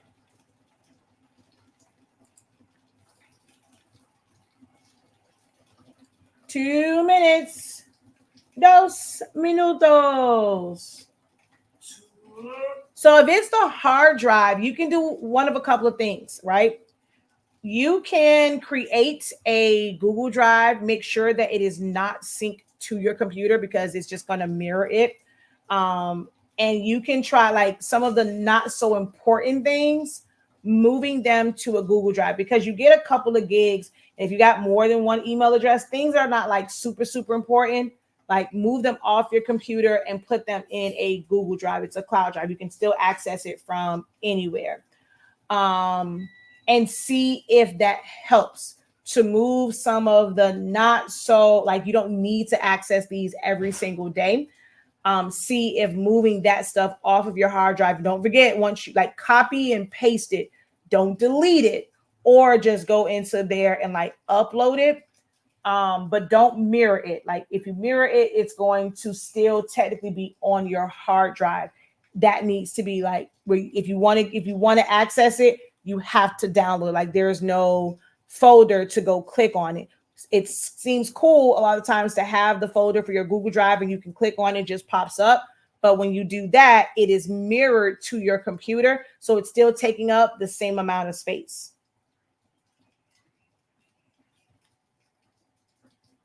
Yeah. So yeah, move your zip files. And once you move a significant amount of them, it's not enough just to delete them. Make sure that you go back in and you defrag and make sure that it's not still storing that data where your system still thinks it's still there. So you want to go and do like a full cleanup and defrag to where it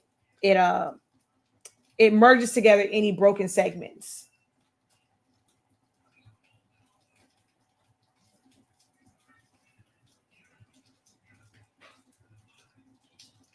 Oh, so if it's been active since you downloaded Photoshop, make sure that you uninstall Photoshop completely. You have also like for me, I had to uninstall 2023 because when I installed 2024, that's a whole new program. It's not like Silhouette Studio when it just kind of like updates on top of it. Photoshop gives you like a whole new program. Like it's a whole new icon for it and everything because the Photoshop that was pinned to the bottom, that one's 2023. I had to go back in and repin the one for 2024. So make sure that you go in and you completely uninstall it. When you uninstall it, it should actually take you back to Adobe to uninstall it. So make sure that you're doing that.